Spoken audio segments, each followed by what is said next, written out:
is our friend.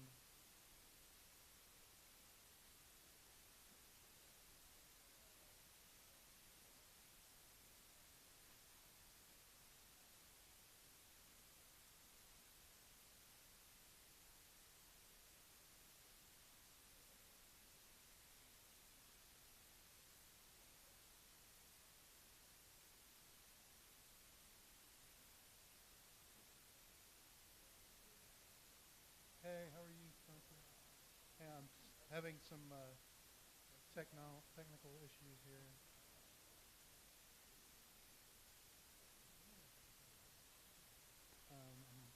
Well, maybe I'm already going to be speaking into a microphone.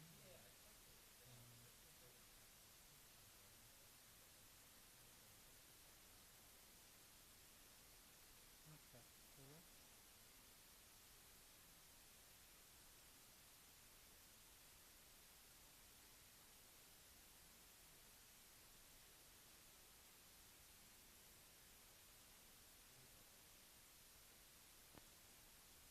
Maybe.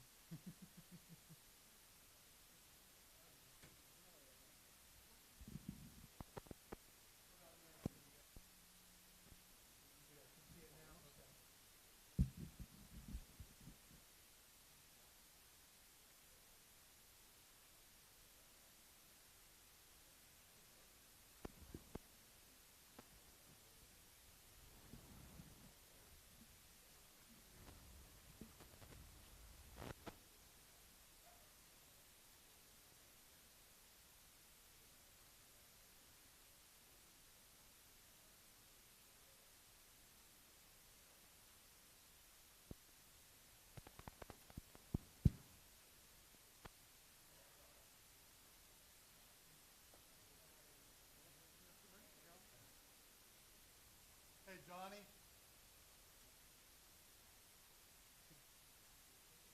Greg, can you get Johnny up here?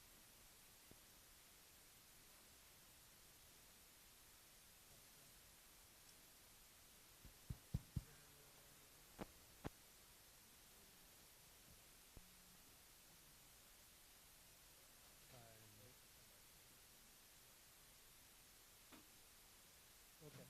The tricky part is I'm not going to be the only one speaking. Yeah, that's okay. I have another microphone.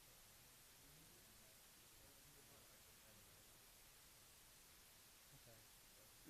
But how will you be able to turn it off when I'm not speaking? Or Yes, I can. You do that if you'd like. If you step off and come back on. If it's nothing on here, this is on. This is off. So that is one button on top.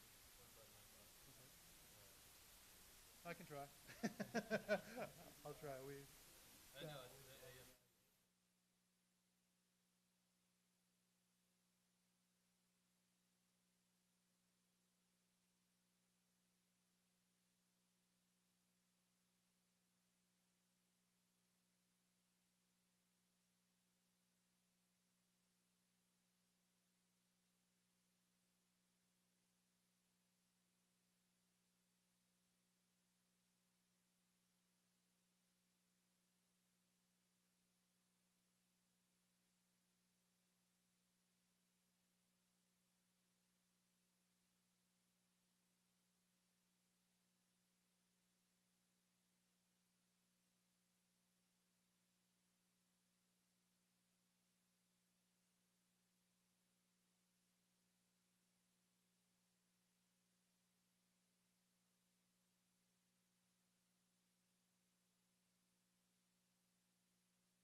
They can't see you. They can see me.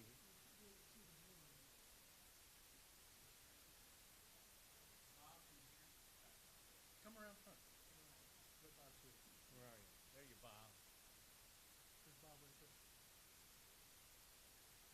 Hi, Bob. Yeah, I'm big on the bike trail. Oh, awesome. We want the bike trail there too. Are you guys all about the Mill Creek and all about the bike? They go hand in hand. You're the Mill Creek Alliance guy. All right.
You can just hang out there until it's your turn. Thanks.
All right, everybody, let's launch things here. I'm going to unmute myself, and we'll get the online show started too.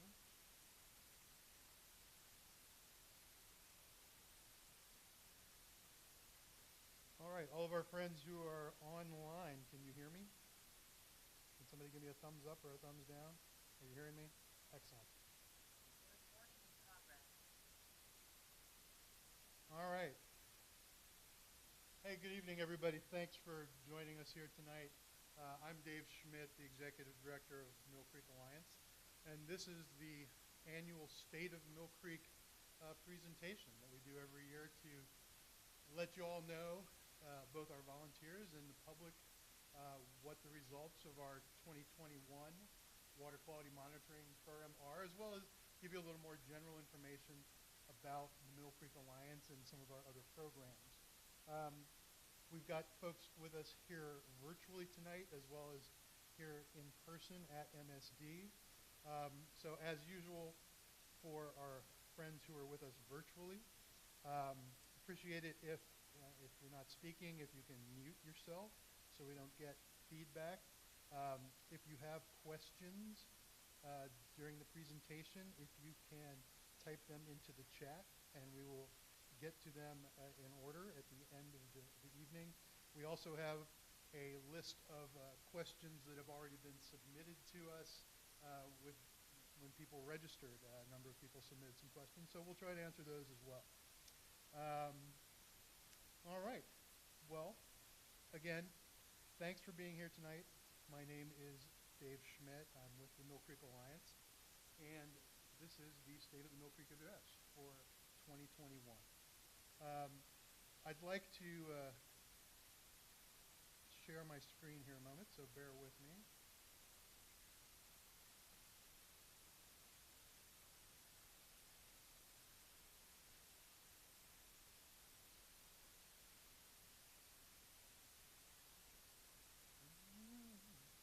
Hopefully this is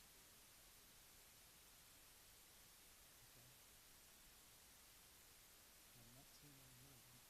Sorry about that. Just a moment, folks.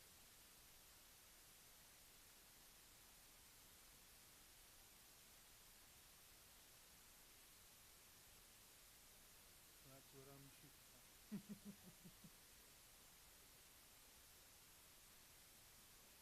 All right, but I'm. Dave, try slideshow. Yeah, I'm just trying to get my. Click on slideshow and it lets us, then we don't have to Yeah, look at all click of that it. orange right there. Right, that's right. There you go. Or you have to minimize. There you go.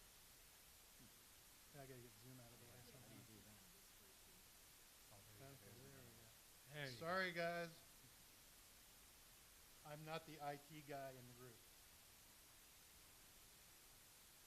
Okay. Yep, I got it.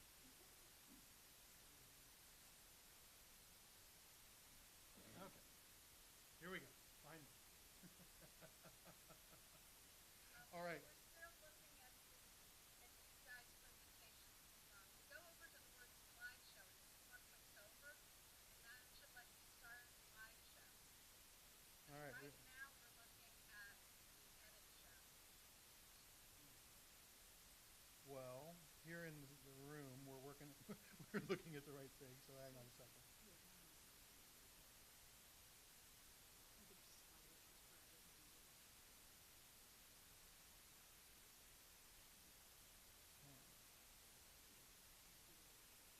What time is it?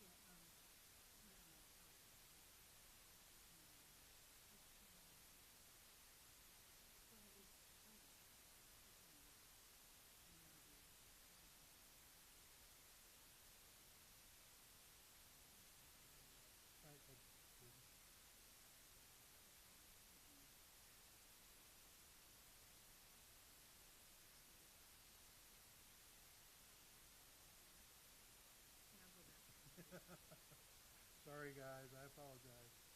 We thought we had this worked out.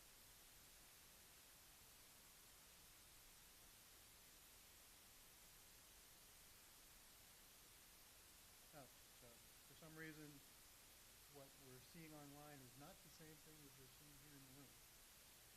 Yeah, hang on one second, guys. I apologize. I'm actually. We'll try to. Oh, please. It's all you. Let me see a second. Okay. Okay, you're no longer sharing. Oh, you're no longer sharing the screen. Must have canceled that. Go to your screen. No, let's share this. Now what you want to do is share. This is what we want to see. This is where we want to be.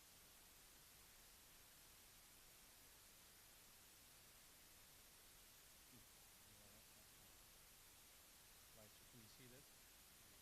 Okay. Oh, there we go. Okay, but we want it on. Oh, no, that's good. Well, okay. All right. But We're still looking at the edit view. well, that's okay. That's Looking at the little slide, not just the big one. Okay. Looks good. are you seeing the larger slide in the middle? Yes, and Yeah. then all the little stuff off to the left. Yeah. For some reason, it's not letting us. Oh, I got it. And you know what it is? You've got two screens here. Let me All see. right. Hold on. I've got it. I got it figured out here. Hold on. Stop sharing. Yes. Yes. And when you're kind of operating in that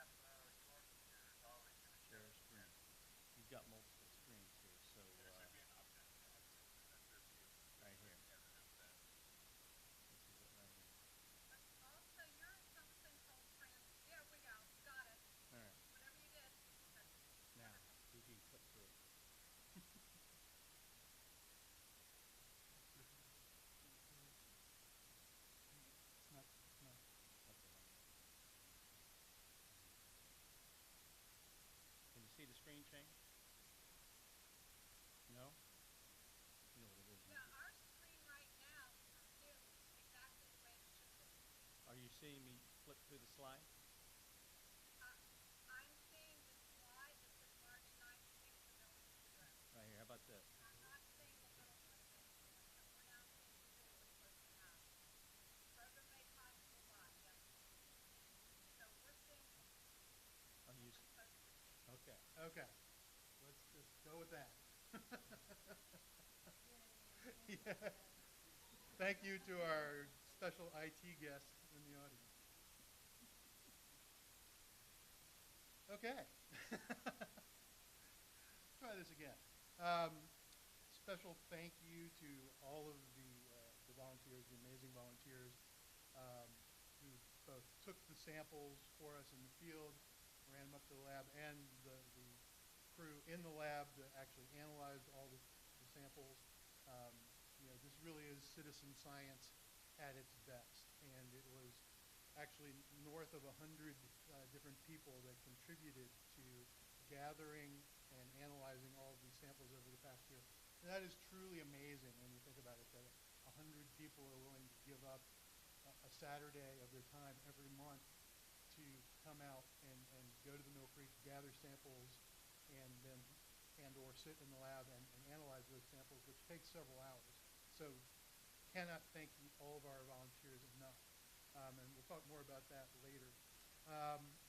Thanks also to Lyon, our program coordinator for last year, who retired at the end of the year. Ann has been in the water quality business for a long, long time and actually helped set up this program many years ago along with Dr. Miller, who will be speaking shortly.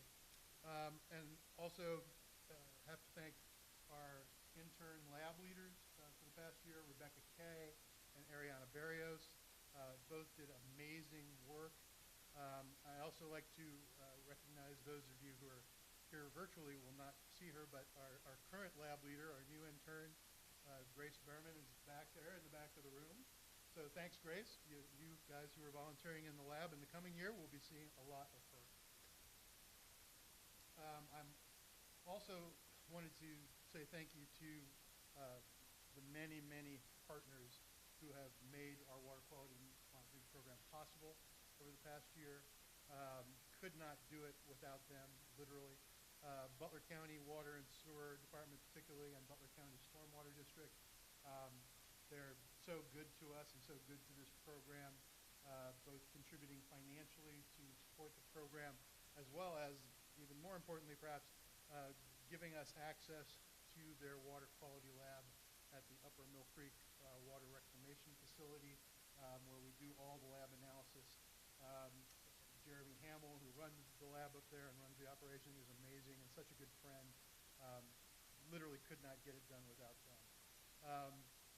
Similarly, the Metropolitan Sewer District of Greater Cincinnati, here where we are tonight at MSD, are tremendous supporters of the Mill Creek Alliance and of the program. US EPA has provided financial support. We've gotten support for the program from a couple of private foundations, the Ellen Nippert Charitable Foundation, as well as the Duke Energy Foundation. And we also get a lot of support from UC, and they helped us, particularly this summer, in a program that we did in collaboration with MSD here in Greater Cincinnati and a group called MBI, where we're doing bioassays of the creek. So in addition to the water quality sampling, there was also an extensive sampling of fish and macroinvertebrates, all the little critters that live in the creek. And we'll be getting those results sometime in the next month or two, we hope. The sooner the better, but we can't wait to compare those to the results that we got 5 years ago in 2016. We're very hopeful that we'll be showing a great improvement there. So right now, again, I'd like to recognize MSD, the Metropolitan Sewer District of Greater Cincinnati, not only for their support of this program and their friendship and support of the Mill Creek Alliance as a whole, but also for allowing us to host this in their facility tonight in this beautiful conference room. And I'd like to invite a good friend of Mill Creek Alliance, a longtime Mill Creek Yacht Club crew member, Mary Lynn Loader, who is the MSD Deputy Director and Chief Operating Officer, up to say a few words. Mary Thank you, Dave, and thank you everybody for coming out tonight who's actually in the building, which is nice. We have about 20, 25 people here in the facility, and it's really nice to be in an in-person meeting.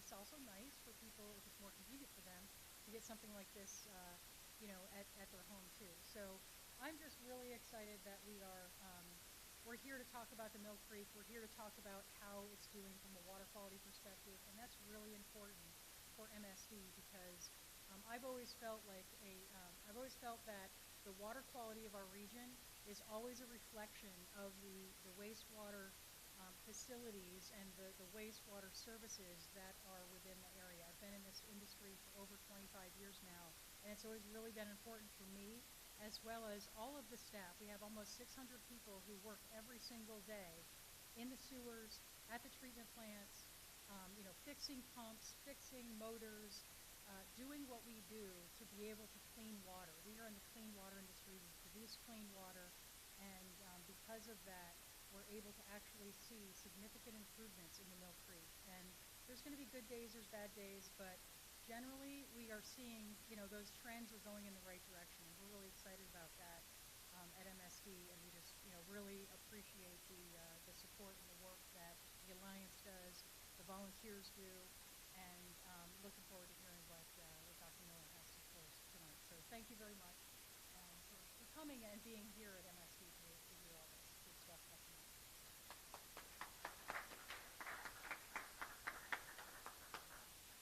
All right. Thank you, Mary Lynn. All right, let's get into the meat of the program.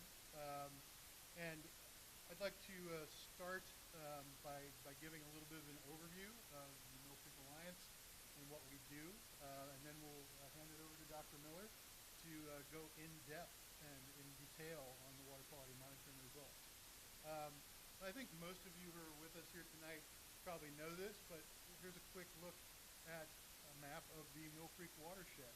And for those who may not be familiar with it, it's usually a surprise to people how large the watershed is.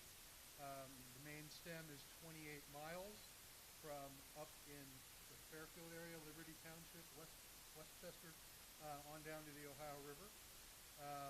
From west to east, you're out in Colerain Township and Green Township, all the way over into Blue Ash, a little sliver of Montgomery, and we even get a tiny corner of Warren County up there in Deerfield Township. So it's quite extensive, and there are well over 400,000 people that call the watershed home. Mill Creek Alliance has been around for 25 plus years now, and then there actually are people in the room like Bruce Kaler, Gwen Marshall, who's with us virtually tonight, who have been with the organization and been some of the people who were the movers and shakers who actually were brave enough or crazy enough to think, hey, we can do something about that. That stream is in awful shape, but we can change that. And back in the mid-90s, when this organization started, that was a pretty crazy thought, because at the time, many experts thought the stream was irretrievable for a variety of reasons. Today, I'm happy to say that we really have turned that around. We've still got work to do. We're not in any danger of working ourselves out of a job yet, but we have made amazing progress. The Alliance focuses on three main areas of work: restoration, education, and recreation. So for an example of our restoration work, here's a couple of pictures of a project that we just completed this past summer that we call the Sharon Creek Confluence. It was a stream restoration project that started from Glendale Milford Road, went north to the confluence of Mill Creek and Sharon Creek. You can see from the upper picture, this is a very pretty stretch of stream, but because of stormwater and other issues, it was having a lot of erosion, a lot of other issues. The lower picture shows what that slope looks like now after a restoration project. We armored the bottom of the bank, really graded the slopes and made them much more gentle. It actually even looks better than this now because it's been replanted with about 700 native trees and shrubs and native grasses and flowers will be coming up this spring. So we're really looking forward to what the site's going to look like this spring, but it already looks tremendously better than it did before. Another quick example of the restoration work we do. This is a project that we're really just getting started on. We recently got an H2 Ohio grant of about $500,000 to do the Westchester Wetlands project. This is a great example of how we can work in collaboration with developers to do something special for the stream. The project site that we're looking at is this roughly triangular portion here in the middle. That is about 16 acres of land that a company called North Point Development is donating to us. It's in the floodplain, and most of it's in the floodway, so it can't be built on. So rather than just sitting on it, they're donating it to us and allowing us to do wetlands restoration work on it. Here's a little bit of a concept map showing you what we intend to do with the site. You can see we're going to create a string of interconnected wetlands with a small tributary that connects them and flowing into the outflow into the main stem of the Mill Creek there at the bottom, putting in a lot of structures to control the flow of the water and provide habitat for native critters and native plants. So it's going to be a really spectacular project that's getting started this summer. Environmental education is also a long-standing core program of the Mill Creek Line. For 20 years, we've been working with a lot of Cincinnati public schools, but also other school districts throughout the Mill Creek watershed, providing both in-classroom instruction about water ecology and watershed ecology, but also, even more fun, and this is a really good part, is taking kids out to the creek, to the Mill Creek, to tributaries, to different parks and other areas in the watershed, and teaching them firsthand, hands-on, about stream ecology and water chemistry. Johnny Dwyer over here to my left is our brand new environmental education coordinator.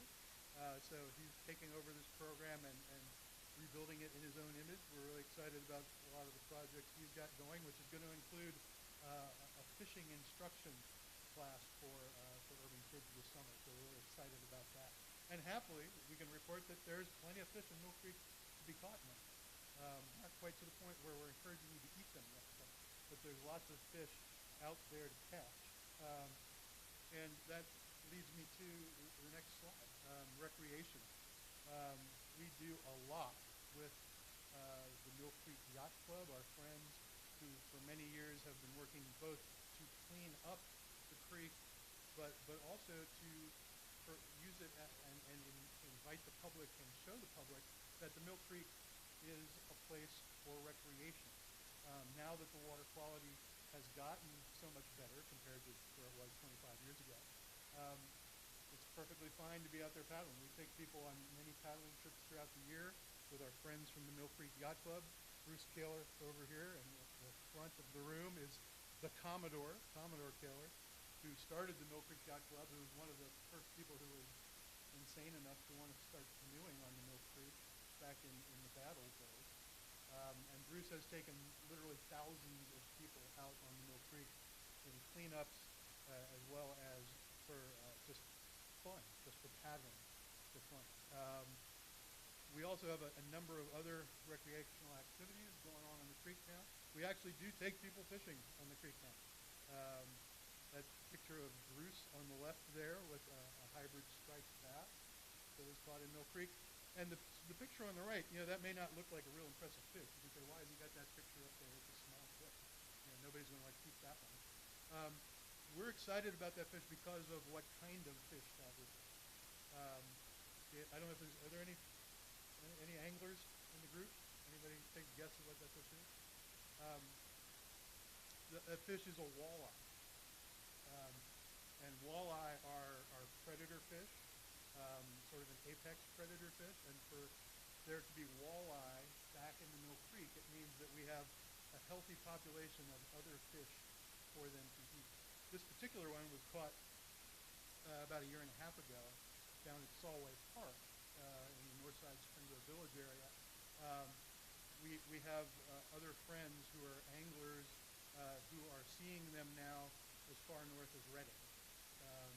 So we know that the walleye and many other fish are repopulating the watershed, and that's great news for all of us. So we're happy about that. Last but not least, in terms of recreation, the Mill Creek Alliance is an organization that has already built about 5.5 miles of bike trail along the Mill Creek. We have a very large effort going on now in collaboration with many, many other partners to finish the job, to take the Mill Creek Greenway Bike Trail from where it currently ends on the southern end, which is in South Cumminsville neighborhood, to take it all the way down to the Ohio River. And we have lots of friends and partners are working with us on that, and we're very hopeful that that's something that we can actually get done in the next 2, 3, 4 years. There's a lot of money coming available through the various infrastructure bills and pandemic relief bills, and we think that that's a realistic hope. Incidentally, we are also working on extending it to the north and connecting it to another initiative called the Triangle Trail, which extends, which the hope is that it's going to connect Sharon Woods to Winton Woods, and then coming back down in a triangle to the main stem of Mill Creek along Sharon Creek on one side and along the West Fork Mill Creek on the other.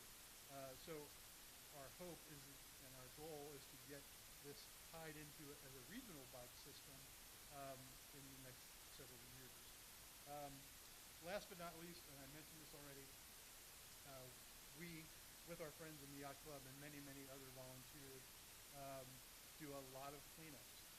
The water quality, the water chemistry in the creek has gotten much, much better over the years, but there's still a big issue with just trash, the stuff that winds up in the creek.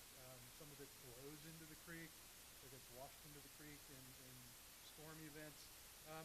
Unfortunately, there are still people who seem to enjoy tossing stuff into the creek, like tires and shopping carts. Anywhere where there's an overpass near any sort of a big box store or grocery store, we always get shopping carts.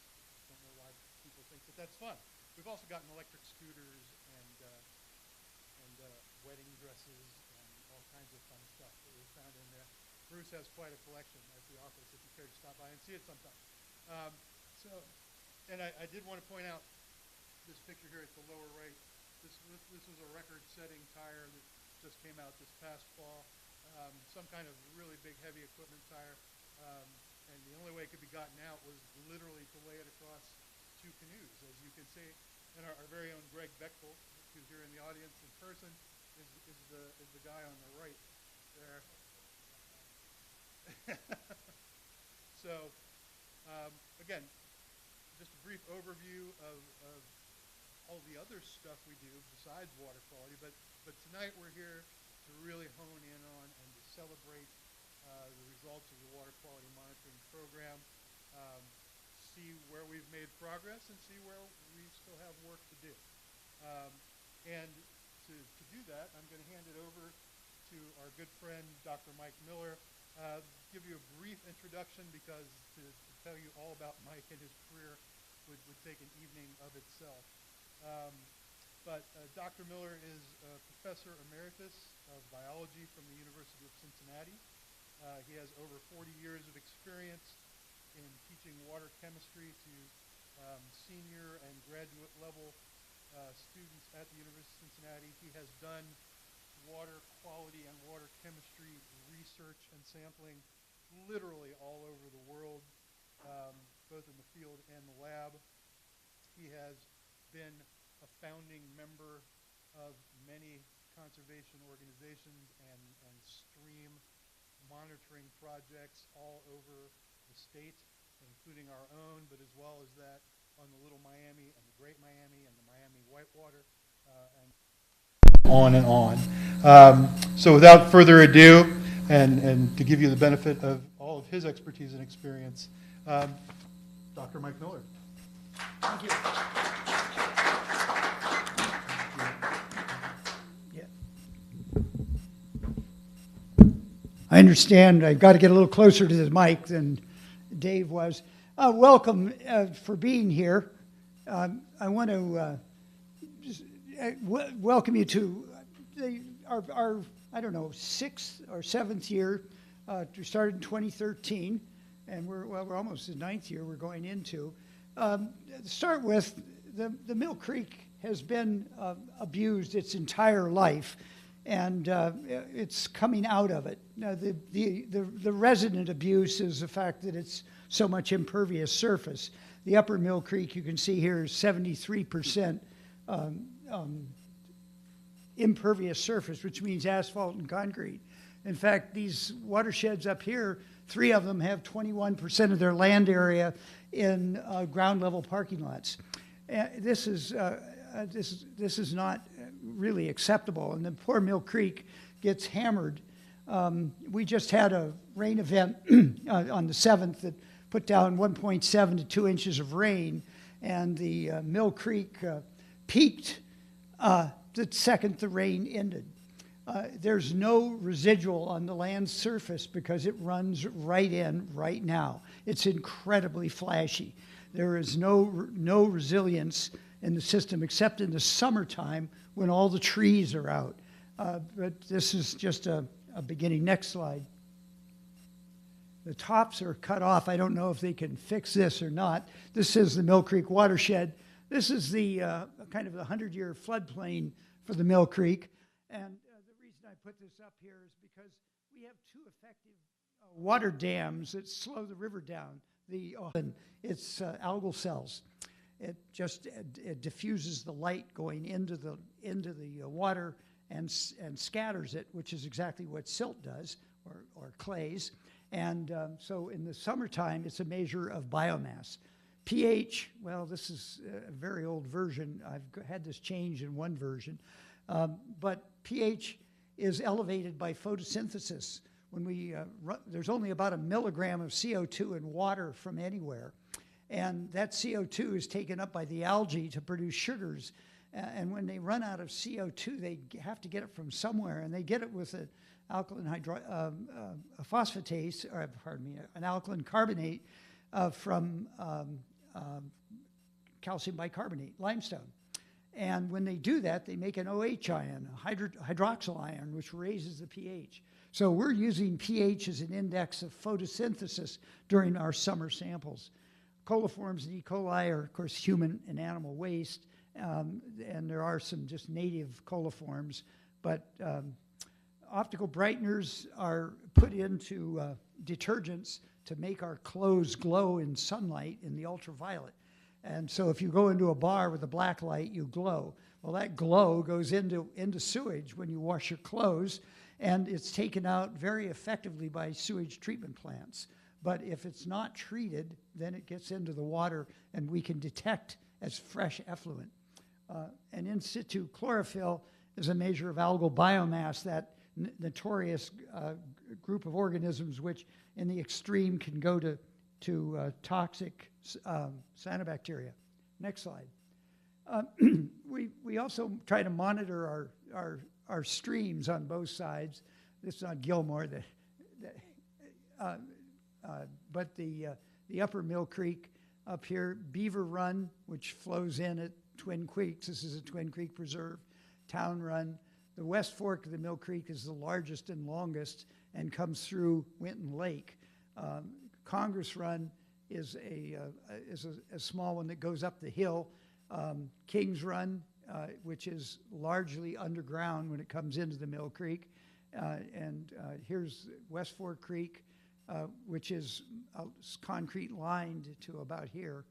And Lick Run, which is seen not going into the river because heretofore it's been underground in a 19-foot diameter brick tunnel, and that has been opened up as a major daylighting, perhaps one of the greater success stories of the consent decree from MSD, and more about that in a minute.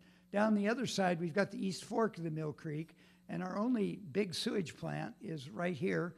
This is the Upper Mill Creek Regional Water Reclamation Facility operated by Butler County, not MSD, and it's probably our single biggest polluter. Sharon Creek, which comes from Sharon Lake up here, and this is where we plan to put in the bike trail that will connect with the one on the West Fork and make a triangle loop. Cooper Creek, this upper Cooper Creek is the site of the Hamilton County Soil and Water, now the Hamilton County Conservancy District's urban watershed experiment, where they're trying to reduce runoff and increase infiltration and evapotranspiration of rainwater in an urban suburban landscape.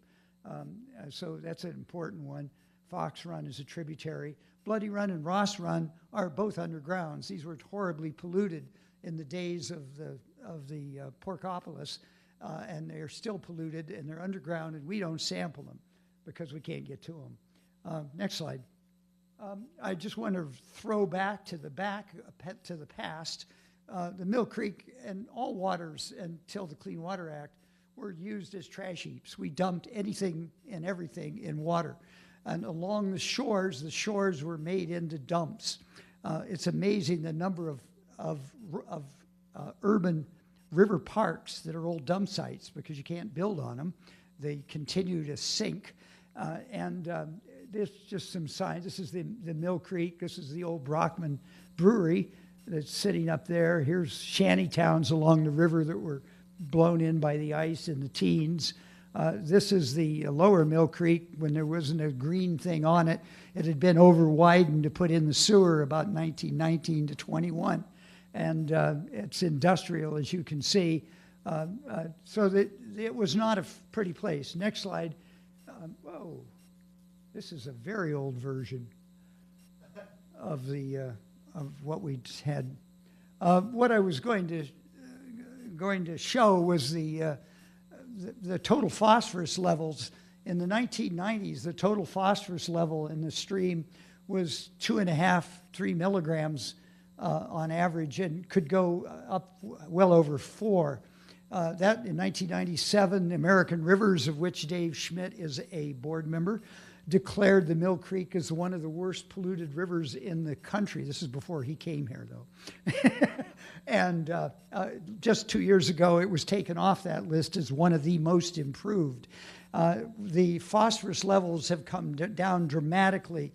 In 2011, the first year of the five-year consent decree, they dropped, and by 2016, they were almost at the compliant level of near 0.1 milligrams per liter.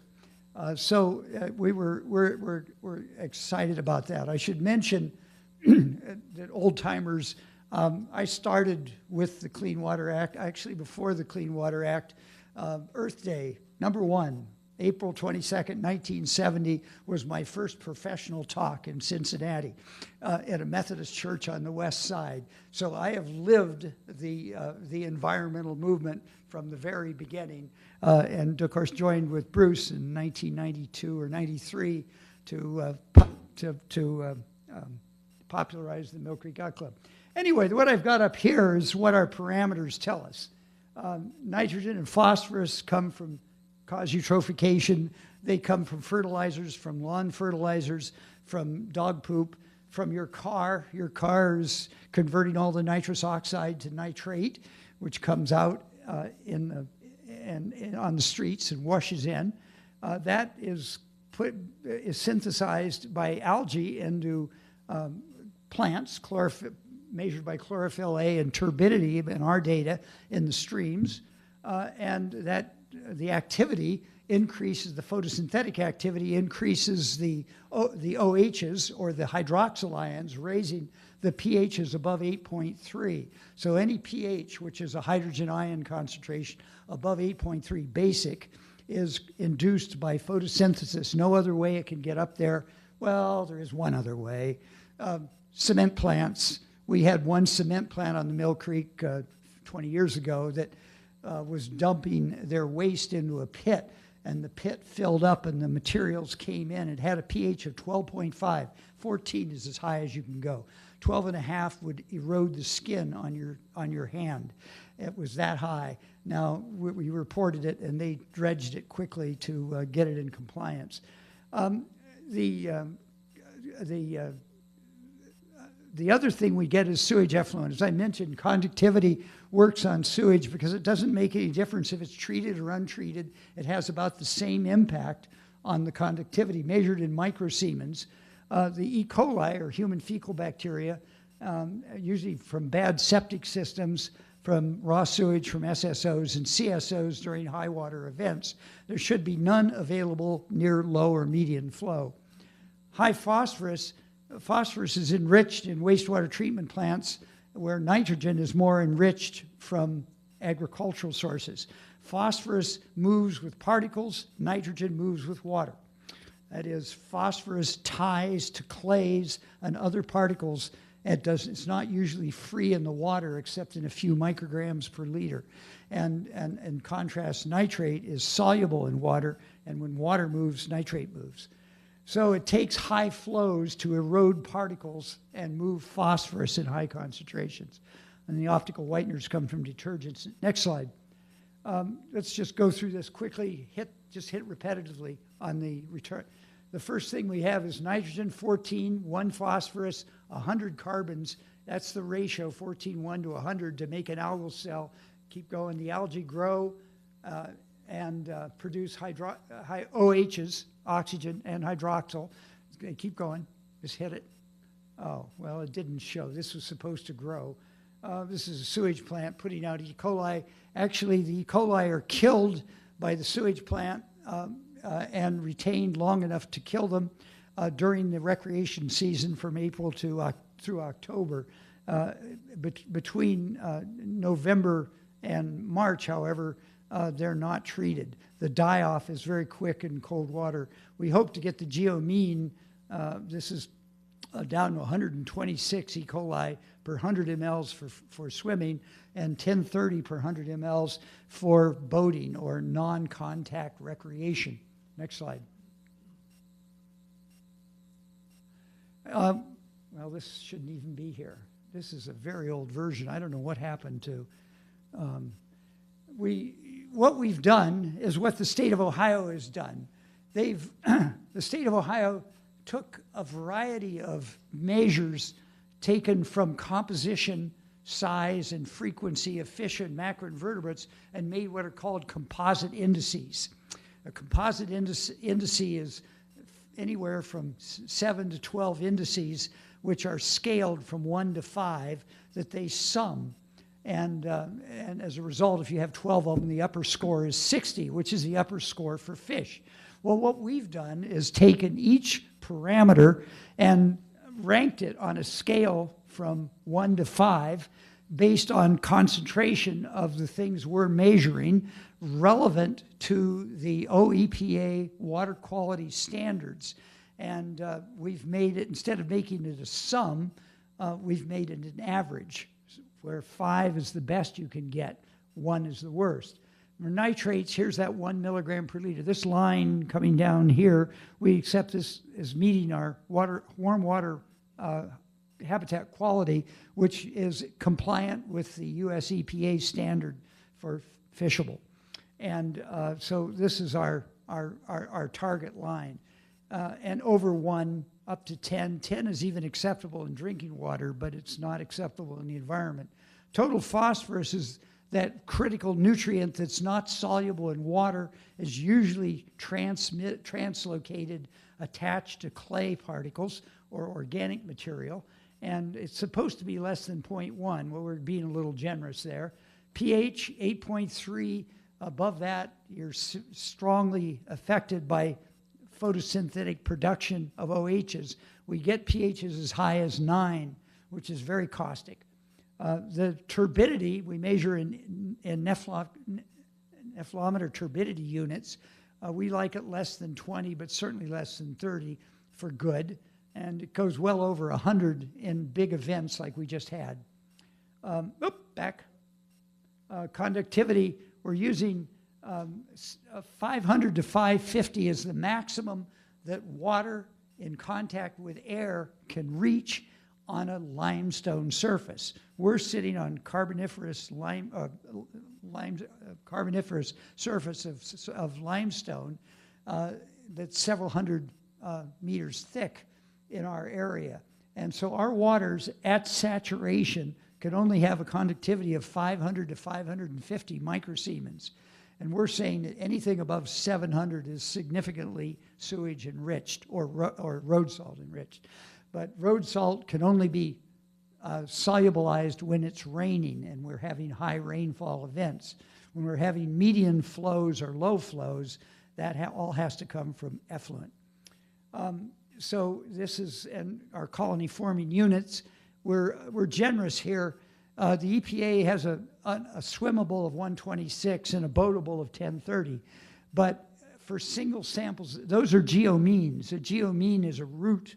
And if you just take a single sample, the probability of a single sample being higher than 130. So this is a number that used to be enforceable. It no longer is, but we still use it to give the E. coli a chance because all of ours are ranked on every individual occurrence. So an occurrence of one, not a geomean. Next slide. Well, here we are. We're back on schedule. I just wanted to, here's the 1990s total phosphorus was 2. This is the River Mile 18. This is where the Butler County Upper Mill Creek Water Reclamation Facility has their effluent on the East Fork. And it has a very high concentration of water coming downriver from mile 28 up in the hills is spiked, and it dilutes out slowly and is used slowly, but every year, 2011 and 2016, 0.1 is down here. This is about 0.15. But you notice by 2016, most of the values are in that very low range. And in 2020, they were amazingly low. We were very excited. Oh, I'm sorry, I just hit that. Next slide. The Mill Creek has got significant portions that are underground. This stream is no longer on the map. It comes out as a big pipe along the side from downtown. It's a storm sewer and a combined sewer that comes from the downtown area. It has no surface application at all. You know, this one is probably West Fork Creek. Lick Run ought to be in here somewhere too. That was underground, but red means it's underground. And so we have a very high percentage of our streams, and most of our primary streams are now storm sewers. So we don't have the treatment of water on the landscape that we used to because it's falling on concrete and roofs and parking lots and coming straight down the river. Next slide. To get into the data, here's the 1947 to present of the discharge at Carthage, our long-term monitoring site from the USGS. And you can see here's the 4,000. We just had a 4,000-foot event on March 7th. We had a 9,000 CFS event. But you can see that this is the 24-hour daily discharge. The only thing you can notice is that the kind of green density goes up. And I'm going to show you that in more detail in the next slide. This was a discovery of recently. I started looking at the minimum flows, the median flow, the average flow, and the maximum flow. So let's start with the minimum flows from 1947 to present, to this year. The minimum flows in the river have been going up. How can this be? We've got a big impervious surface. I just said the water runs off when it gets on it. It's not getting into the groundwater, and yet we've got more water at low flow now than ever. And you know what happened? Well, you know, early on, and this is median flow. The median flow is the middlemost flow of the year. If you go out there, not at the high flow or the low flow, but the middlemost flow, these two flows are not affected by rainfall. They are affected by water table. Has the water table come up in the Mill Creek Valley? Well, some evidence says it is. For a long time, it went down, but we didn't have sewage then. So a lot of that well water that was pulled out of the water table was put back into the system as sewage. So this may be just an accumulation. In the 1960s 60s and 70s, of course, we learned that our groundwater was contaminated by industry, in particular in Reading. Bruce Kaler grew up in Reading, where they drank chlorinated hydrocarbons for almost a decade before they were discovered at the pristine plant.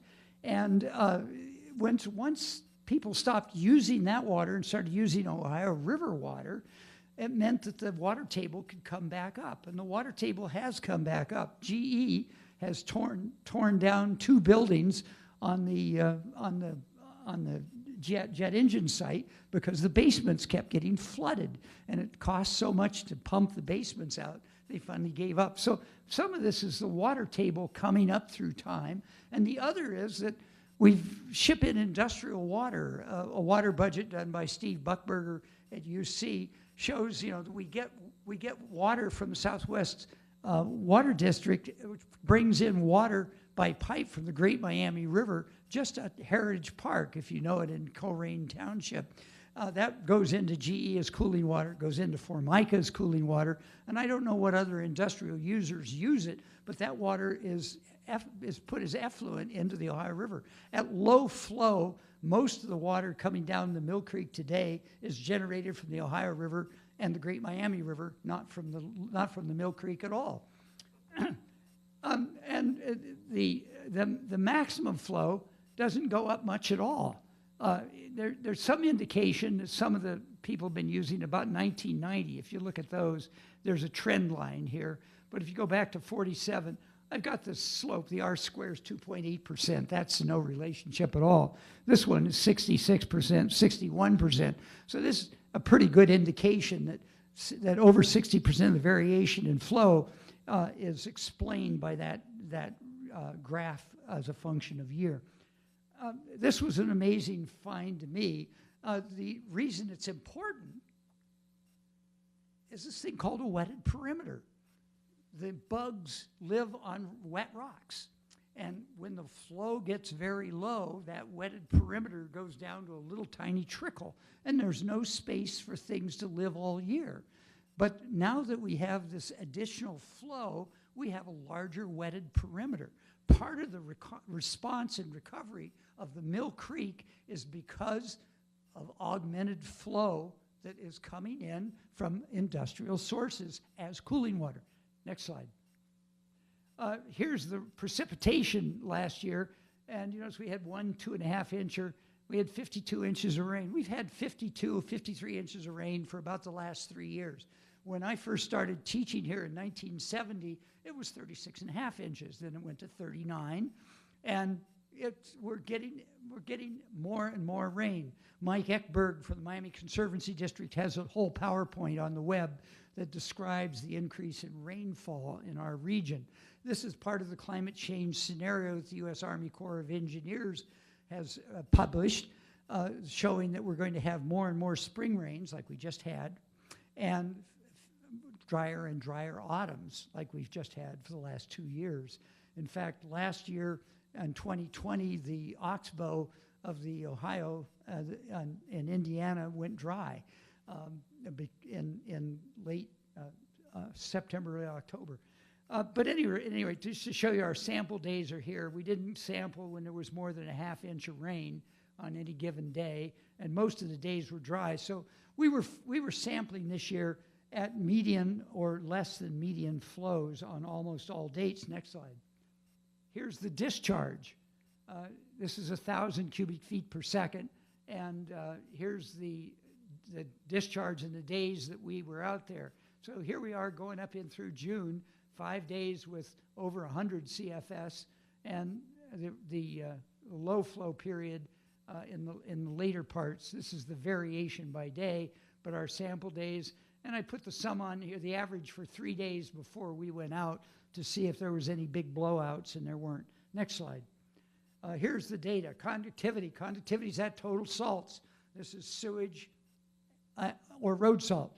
But because we were out there when it wasn't raining, at medium to low flows, that conductivity is effluent. It's not road salt. And you'll notice that if we start at the Ohio River here and go all the way up into Mason, Montgomery, up here. Levels are high, in excess of 700, and they go up dramatically. Here's this is the Twin Creek Preserve, East Fork of the Mill Creek. This is just about a half mile below the effluent pipe for the upper Mill Creek Water Reclamation Facility. So this is the sewage coming in. And it jacks this way up. This is in the Mill Creek proper. It's diluted.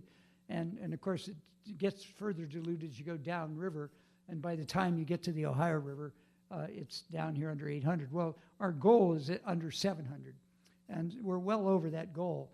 Over 700, we start losing the frequency of finding darters. We have about 6 species of darters. These are persons, like the walleye is a perch. But we have 6 species of persons, and you've got to have 5 or 6 of those to meet the warm water habitat criteria for fish. And by the time you get the conductivities up over 700, Chris Yoder has shown that the frequency of finding these darters is less than 20%, meaning that most of them have been eliminated except for the rainbow darter. And so this is a real threat to biocriteria when the concentrations are up here. You notice Fox Run to Cooper Creek is up here.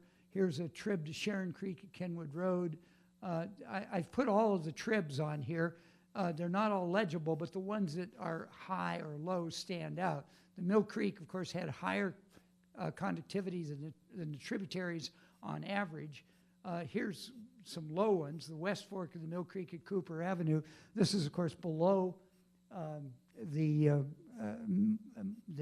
Winton Lake, and it's much closer to where it ought to be.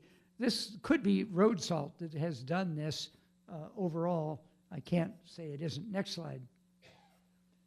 Here's our pH. pH is that measure of photosynthetic intensity. And anything over 8.3, this is 8.25, this is 8.3, we would interpret as being too high. Well, in 2021, there were no dates that, for the Mill Creek. You'll notice this is the main stem, these big circles, and the squares are always tributaries. Ohio River's here, upstream is here. So here's the Ohio River. It goes up in the flat waters up through Guest Street and beyond, and then drops precipitously. We had a couple of real low ones, which were probably industrial, and but at no point the sewage treatment plant is putting in right here, so it clearly is not part of the problem. But the nutrients it put in, it could induce this. The main stem had slightly lower pH than the tributaries. The tributaries are pH is influenced mostly by attached algae growing on the rocks. It doesn't make any difference if the algae are in the water as suspended algae or adherent to a rock. They can still increase the pH of the water flowing over them. Next slide. Here's the total phosphorus. This is our key nutrient. This is the one that we're really interested in. Here's above the Butler County Regional Water Treatment Facility, and here's where it comes in. And you can see that one source is a major source for the river. And they do a good job. One year they actually did tertiary treatment. They put an iron compound into their activated sludge, and they pulled the CP way down into compliant range. But they're putting it in about 2 milligrams per liter, but once it's diluted, it's down here to 0.2 or 0.3. Here's our goal, 0.1. And you'll notice the upstream sites are near 0.1, except for up here where somebody probably put on lawn fertilizer. Stream is very small up here at the top. And all the tributaries are much cleaner than that. This, except for the East Fork of the Mill Creek, the tributaries are not the problem. It's a single point source. Next slide. What I've done here is make the cumulative concentration from 0 to 0.8 and the cumulative percentage. These are ranked concentrations from the lowest to the highest. What you want to find out is what the median is, what the middlemost concentration is. The main stem in dark blue is 0.2, 0.21, and the tributaries out here 0.14. So this is all of our measurements. That's about 573 measurements for each of those curves. Next slide. Nitrate is the other fertilizer that every plant needs. You need 10 times as much nitrogen on a molar basis as you do phosphorus. So instead of 0.1, 1 is a nice number, and anything above 1 can be eutrophicational. Well, you'll notice that the river is less than 1. Here's town run. This is the site below the sewage plant. The sewage plant does a very good job. They do an anaerobic pretreatment at this plant. This anaerobic pretreatment denitrifies nitrogen.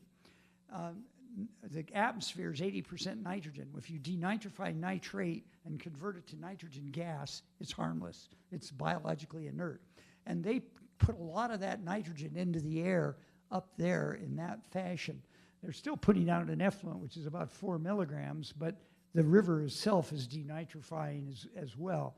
But here you can see the tributaries are actually higher than the main stem of the Mill Creek. That plant is doing a good job on nitrogen, better than on phosphorus. Next slide. And here's the cumulative, here's our target of 1, and here's the main stem out here at 0.68, and the tributaries back at 0.44. But it's less than our goal. Next slide.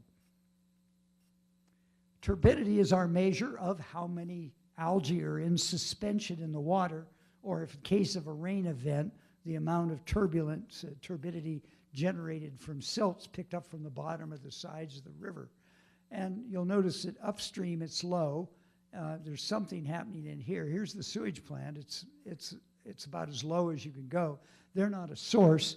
The effluent coming out of sewage plants, like the Guest Street plant, are about 4 to 10 NTUs. They really aim at very low NTUs, and way down here, and that's what we see here.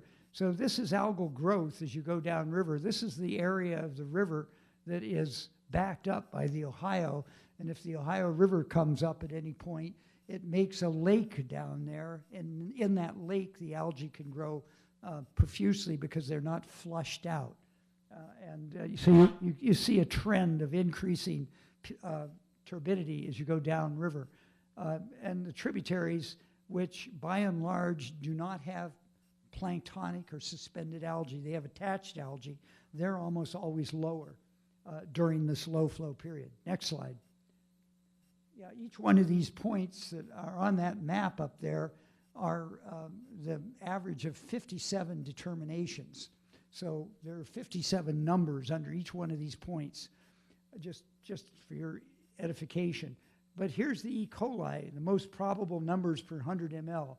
Swimmable is 126 or 130, and canoeable or boatable is 1030. And you'll notice this is where we still have a problem. A sewage plant during the season has to disinfect its effluent with chlorine or with UV light. This plant uses UV light and not chlorine, and very intense UV light kill the bacteria, and can also kill cryptosporidium, which chlorine can't. But you can see that the numbers come up quickly. We do have SSO 700 in this reach, but it shouldn't have opened during the period we were out there. We also had a sewer main break just above Glendale Milford Road during part of the season, and it might have contributed. But the lower river down here got a little high. So it's iffy for canoeing on most dates. But of course, it's the geomean. This is the geomean over here for E. coli, 1133, and for the tributaries, it's 1002. So we're just a little high. Next slide. Here's the E. coli density by date. Here's February to December. So these are all determinations on the main stem, all the main stem stations in March, which is going to come up this weekend, and this is in November. And you notice it's kind of U-shaped. The Great Miami was incredibly U-shaped this year. It looked just like this. That is the first and the last. Outside of the recreation season, when the sewage plants are not required to disinfect, the numbers of E. coli can go way up. Now, the recreation season was defined before climate change and before the more aggressive recreationalists took to the waters, but we probably shouldn't have a recreation season anymore because we're out there 12 months out of the year. We'd like to see these plants have to disinfect all year long. This was our one rain event, that half-inch rain event in June, and we probably opened up a few sewers so you can see it. It's just to show you what the variance, though, looks like on any given date at all sites on the Mill Creek. Next slide. This is the whiteners, those things that make your shirts glow. And interestingly, the sewage plant looks like it was the problem. Now we've never seen this before. When we did this as an experiment, we followed the sewage through the plant.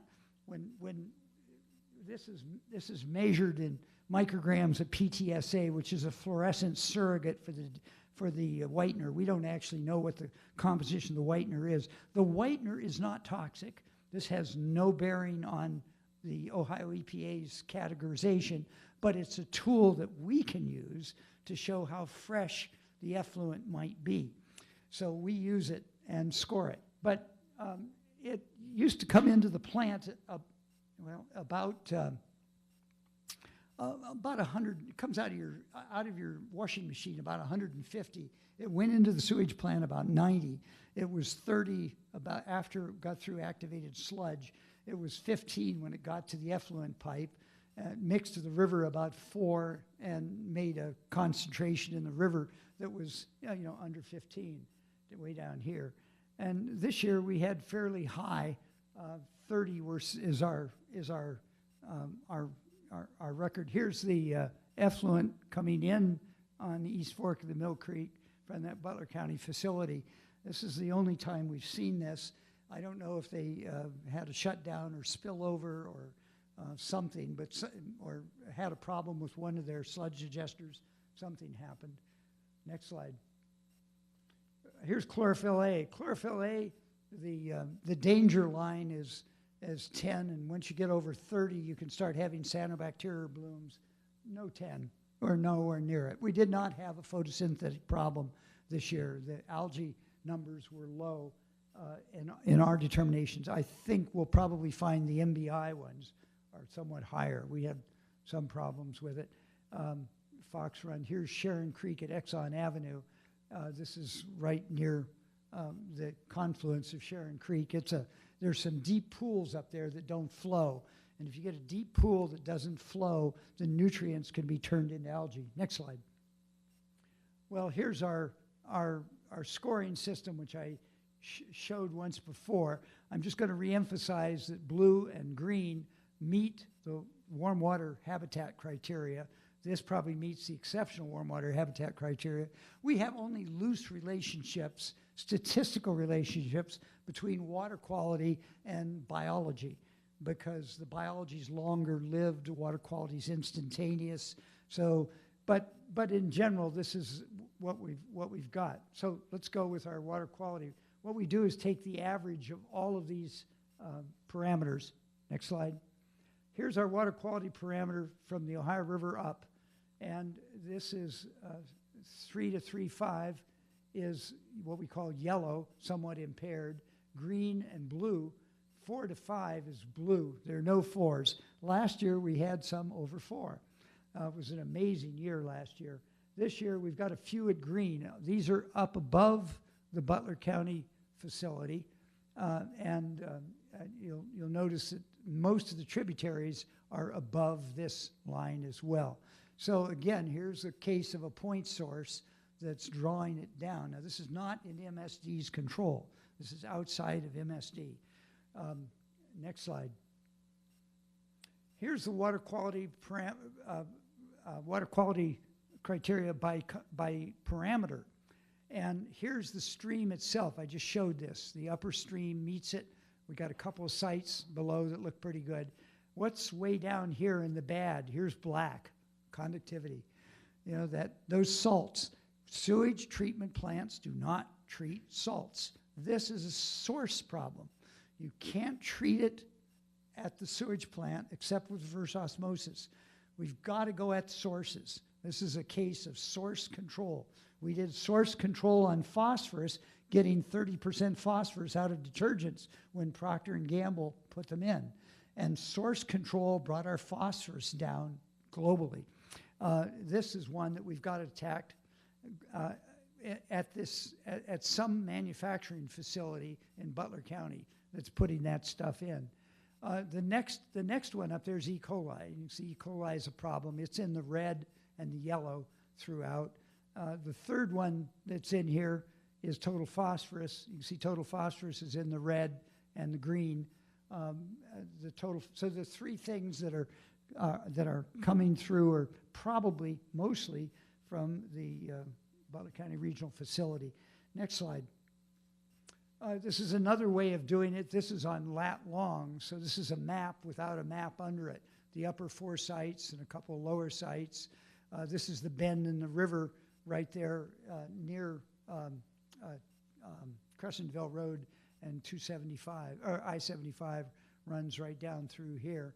And you can see, well, I'm going to look at this in just a minute. Let's take a look at the next slide. This is just another way of looking at this. Here's the Mill Creek with its water quality standard for conductivity about 2, which is at the margin of red. And here's the turbidity, which is good. It's up above 4. pH is above 4. Nitrogen is above 4. TP is down in the 3 range. And E. coli non-attainment and the whiteners non-attainment for the Mill Creek. For the tribs, the only thing in the tribs, which is very low, the turbidity was higher, as you can see.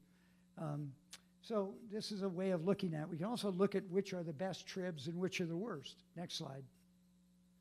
Here are our worst scores.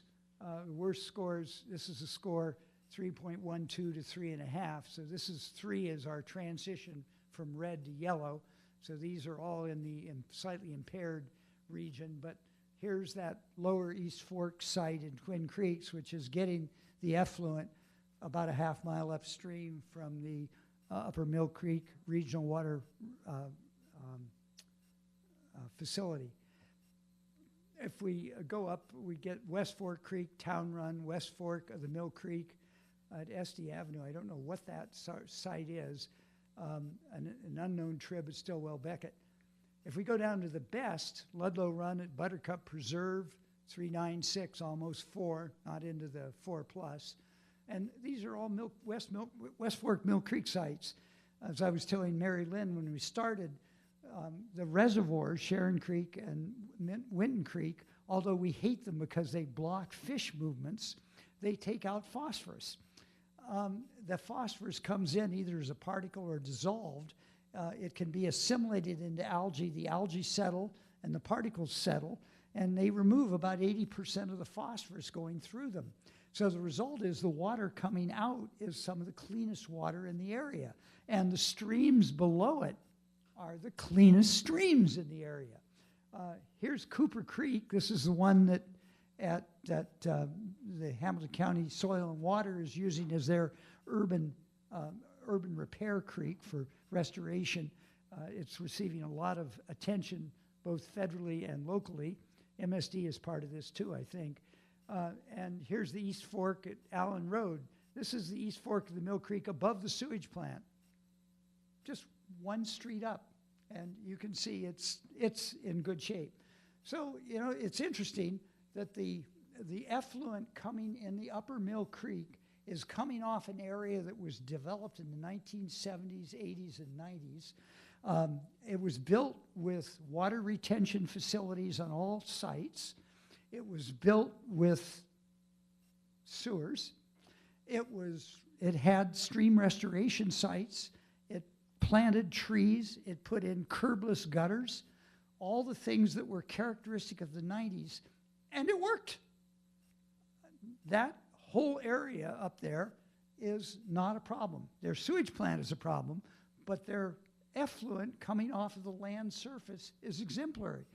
And, you know, we're just improving on those characteristics. The state of Ohio is requiring that detention ponds built to contain runoff water from high rainfall events at every site and parking lot, that those remove a higher percentage of the silt, not 50%, but 75%, and that they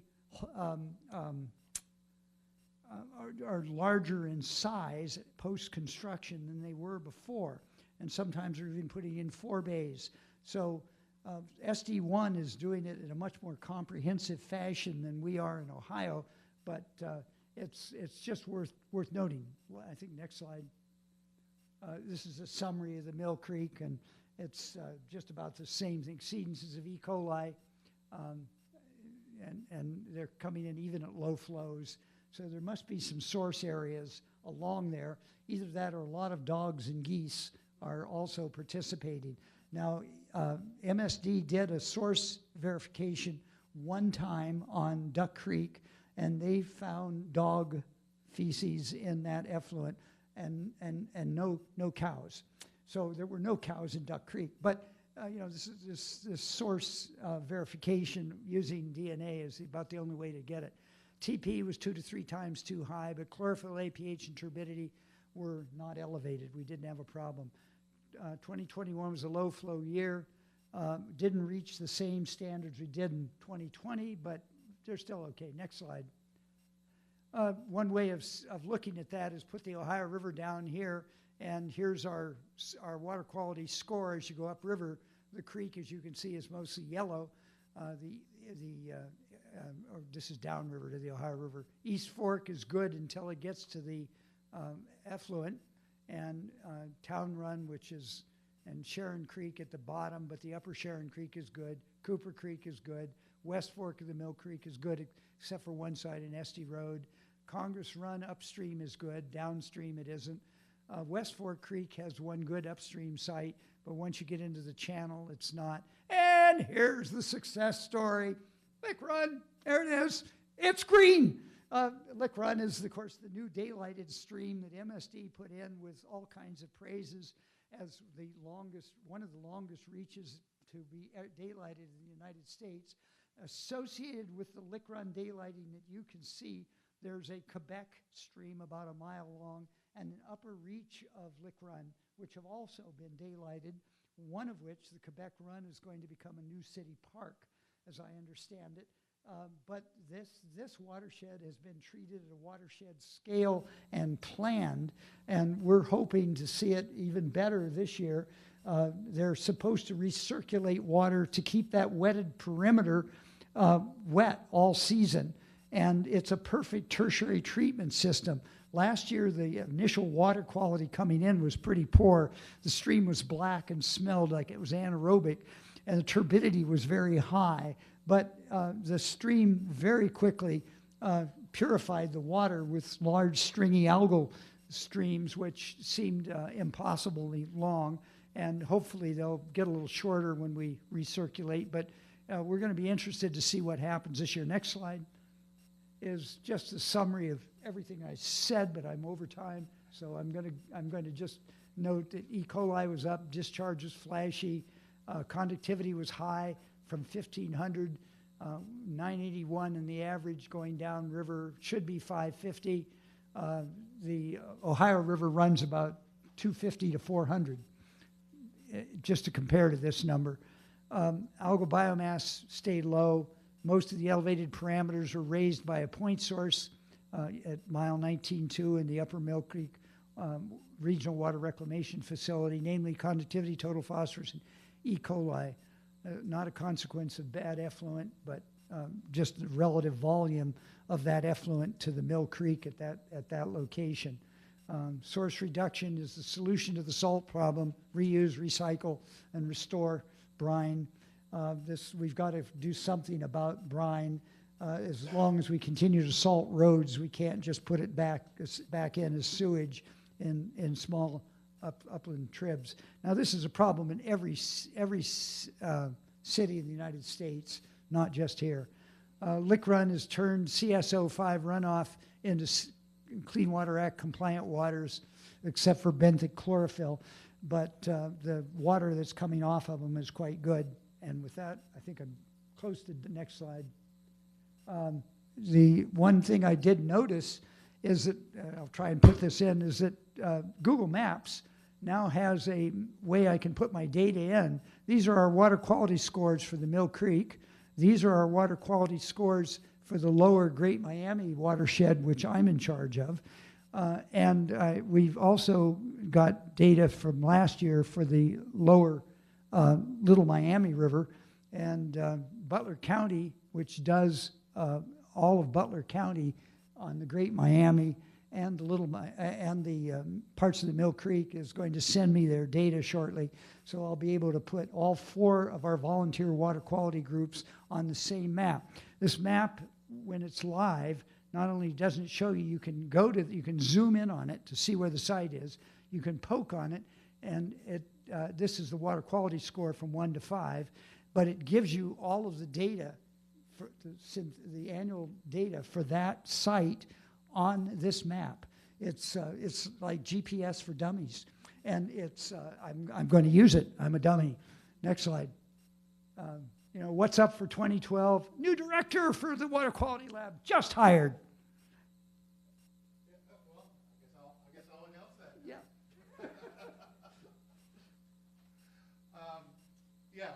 We're very, very happy to let you know that as of today, we have hired a new water quality program coordinator.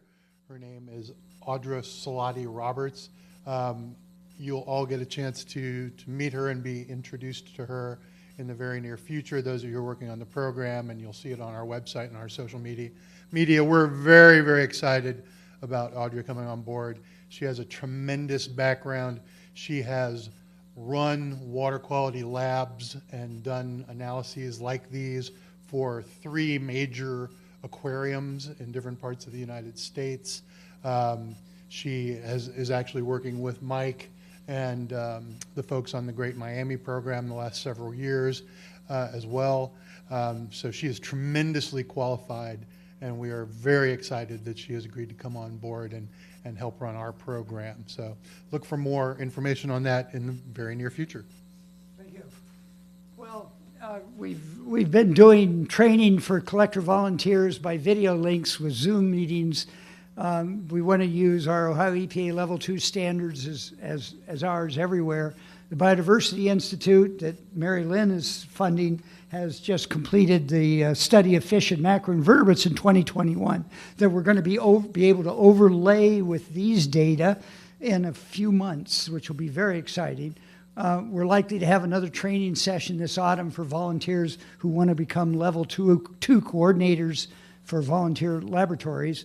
And we hope to get more first-year data from the Lick Run project.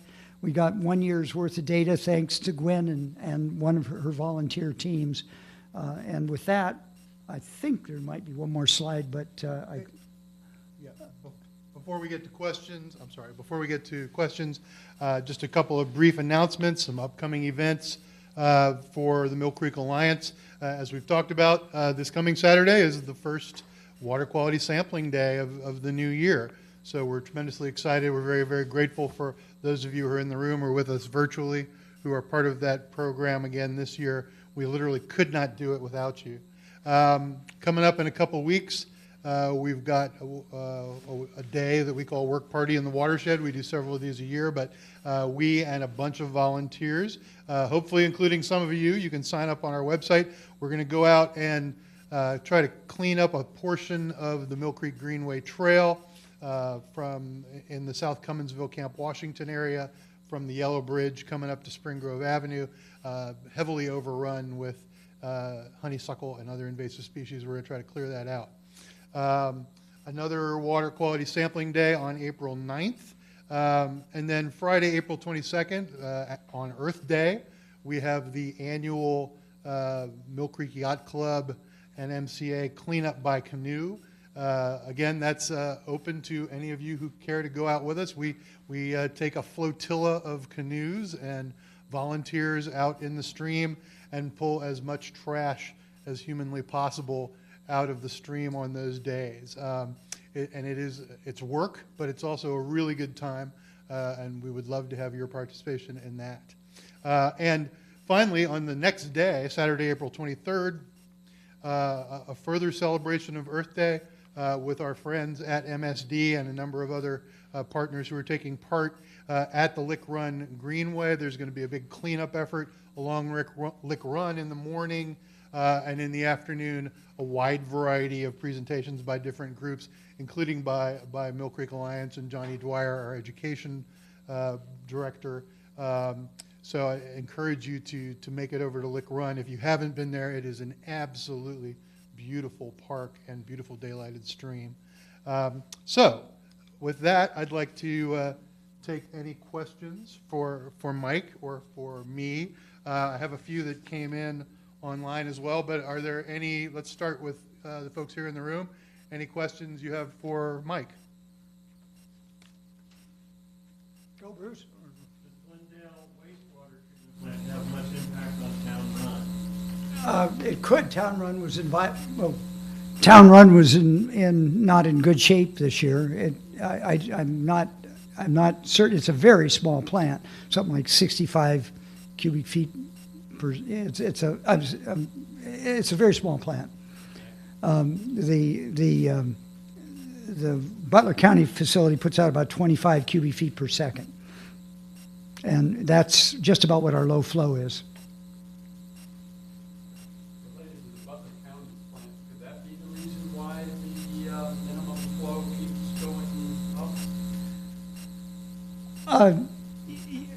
Yes, I mean it could be. Yes, I mean we're putting more water in. I'm certain it's growth of that, because the population growth in the Mill Creek Valley since 1947 has been pretty extreme.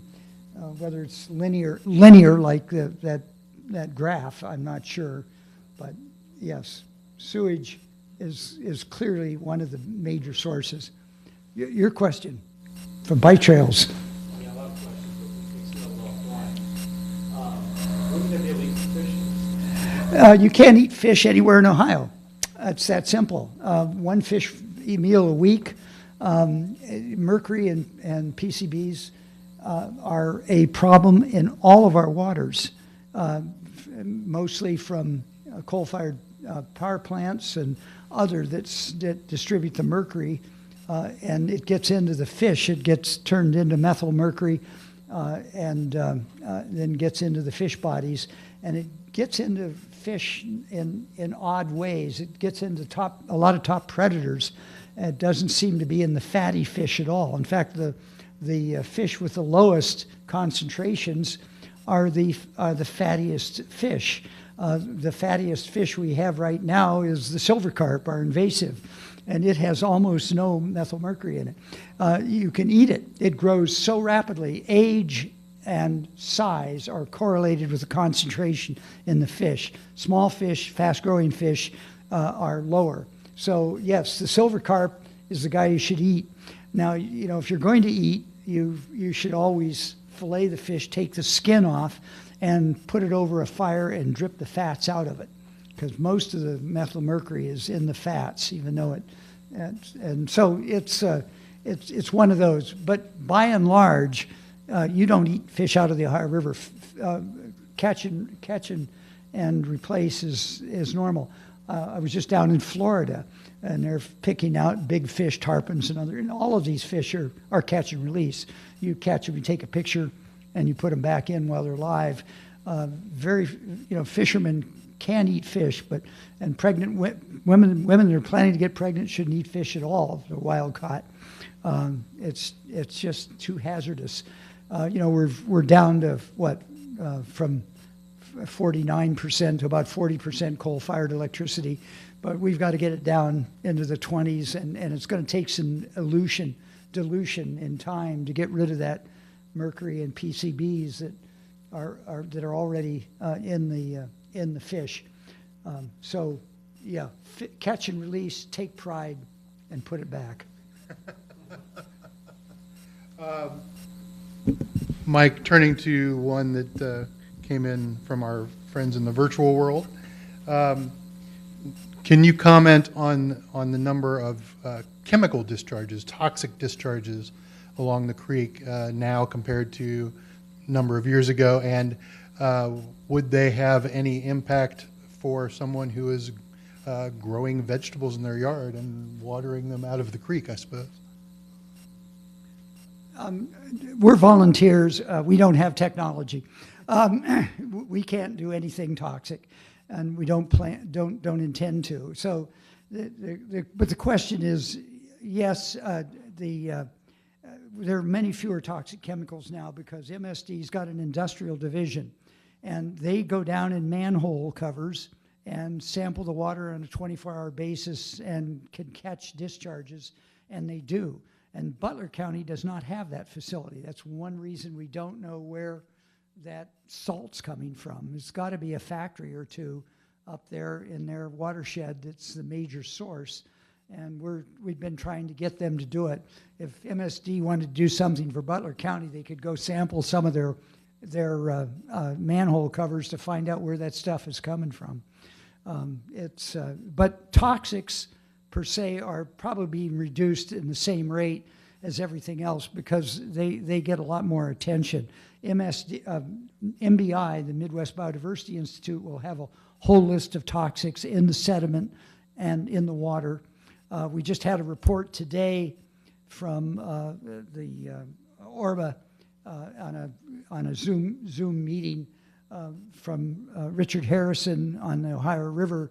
And they're just completing a PFOS, PFOA, and a Gen X study for these fluorinated compounds that are absolutely permanent. They cannot degrade biologically, and these are becoming a real toxic potential toxic problem because there's so many different kinds of them, and they're in the water everywhere. Our water treatment facility takes them out because we have activated charcoal. That's a very efficient system, and so does Northern Kentucky. But if you were a smaller source, a smaller water treatment facility, and didn't have the fancier activated charcoal, you would worry about toxics. Those organics are almost all taken out, including endocrine disruptors, by activated charcoal in the effluent of drinking water.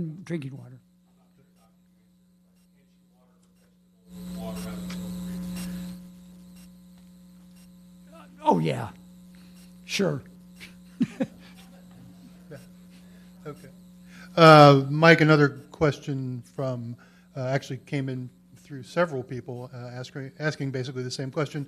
Do you have any observation in regard to the number of species and the population of species of fish and invertebrates that are returning to the stream, and what trends are you seeing there? Well, that's MBI's thunder. The transition between 2011 and 2016 was just amazing. In 2003 at Solway Park, the Army Corps of Engineers did the first biorestoration that they ever did on the Mill Creek, and the fish that were there were nothing but gizzard shad and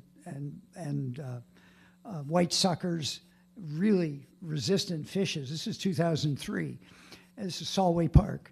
And in 2011, there weren't many, but by 2016, it was just amazing. We took the buckeye fly fishermen down the Mill Creek on 2 years. In 1 year, this was about 4 years ago, they caught 14 striped bass about this size. And of course, the walleye and sauger, all of these top predators. The lower Mill Creek estuary is a nursery zone for the Ohio River base, the food chain, the gizzard shad and the threadfin shad and the emerald chiner. And they're down there in prodigious numbers, and all the fish-eating birds, the great blue herons, the black-crowned night herons, the green herons, they're all dense down there, denser than you'll see them anywhere in the country almost, because there are no people. And they fish like mad in July, August, and September on this proliferation of these young fish in that lower river. So that's a direct consequence of getting the CSOs out of the water. That used to smell so badly when we canoed it. And now, you know, you don't get any smell from the water. Sometimes you'll get a waft from the sewage plant that you can tell there's a sewer plant up there, but it's minuscule compared to the old days. And yeah, so yes, we know they're coming back. We've gotten rid of 9 dams. They can move up now to above the Reading Road area up to the West Fork before they get to another low head facility.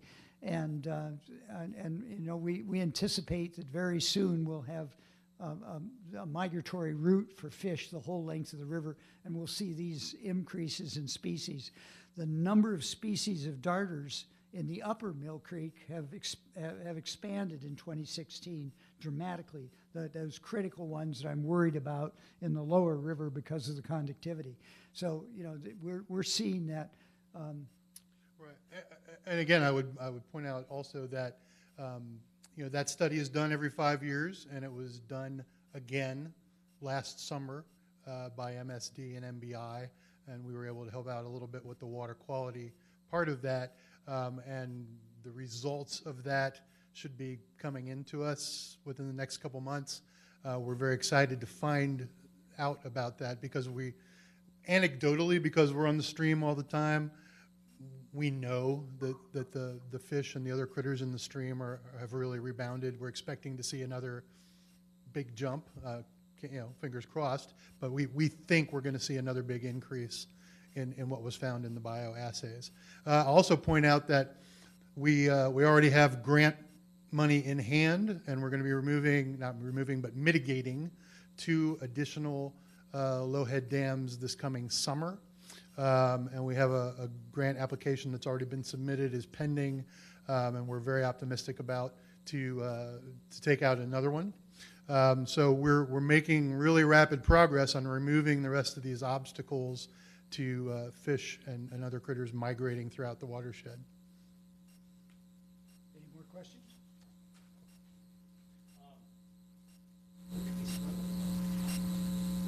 No. Not yet. Not yet. No, we were well over E. coli were well over the fishing limit. I have another talk on the risk to paddlers and others from canoeing and kayaking in waters that are below substandard. There are a lot of threats to you, and certainly children shouldn't be in there swimming. Now we do have pictures of kids swimming in the river. There may be 1 or 2 days a year when it might be possible, but it's not advised. Every sample that we showed was well above 126. E. coli is the most probable number per 100 ml, and this is the level above which you start getting intestinal problems from Cryptosporidium and aberrant E. coli and entamoeba and the other suite of things. And even immune-compromised people, 30% of all the drugs pushed on TV are immune-compromising. You shouldn't, fungi and other things can take over your body. You probably shouldn't be wading with open cuts in these waters either. And you should take care, not to get water in your face, and take a bottle of fresh water to rinse your mouth out if anything gets in it. You take precautions, and again, if you got open cuts, they ought to be armored inside something that's waterproof, so that they can't get infected. Yeah. So as I said early on, we've experienced tremendous improvement, but we're not about to work ourselves out of a job yet. We're not to the swimming standard yet, not close to it. We are very close, often in a range for paddling where it's fine, or not fine, but at least we're in the zone where it should be. But we have more work to do on that as well. Bruce. If you really want to swim in the Mill Creek, you'll have good company on April 22nd, because during cleanups, we end up getting into it up to our necks.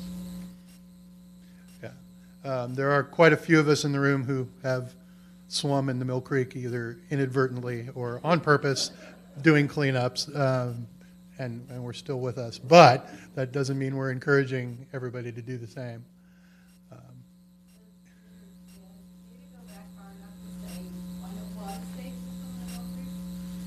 Never. No, yeah, our organization hasn't been around long enough. It's been probably since the earlier part of the 1800s where I would say that was the case, at least in the lower watershed. I mean, for a long time, the upper parts of the watershed were still farmland, and it might have been fine to swim there, but the lower part of the watershed particularly has been receiving a lot of effluent and a lot of direct chemical pollution for many, many decades. Can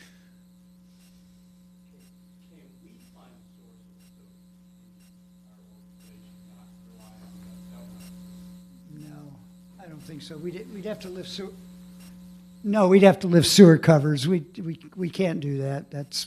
We'd have to have some officialdom with us. But we could contact them and see if they'd be willing to do that.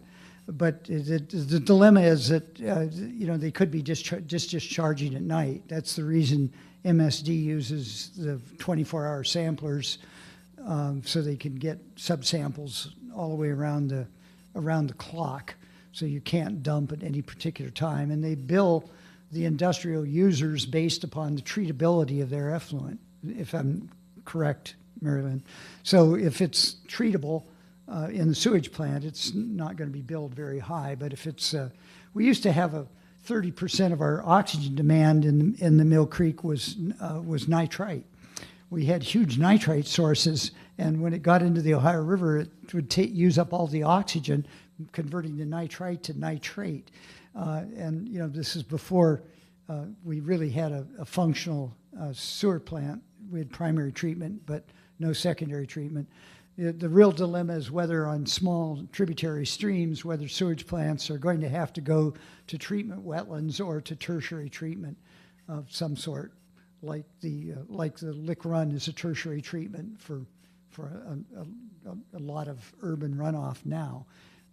It's cascading over rocks is the easiest way to treat sewage. It becomes oxidized very quickly. You have to have it in an aerobic oxygenated environment with a lot of algae growing to produce that oxygenated environment. You don't want the oxygen to decline. And when the biomass of algae gets high in the 30 to 100 micrograms of chlorophyll, the algae can respire at night and use all the oxygen out of the water. And you can even get nighttime fish kills from such events. So it's, this eutrophication problem is a problem we can address. We can't address toxics. Any other questions? All right. Well, again, thank you all so much for your time and attention this evening, both in the virtual world as well as here in person at MSD. We are honored that you've helped us in terms of being volunteers, being supporters, being donors. We hope that you will continue to do so. We literally could not do what we do. We could not have accomplished all of the gains that have been made on the Mill Creek in the last 25 years without volunteers and supporters like you. So thank you so much for being here tonight. Thank you so much for all the time and passion and energy that you give to the stream and to our programs.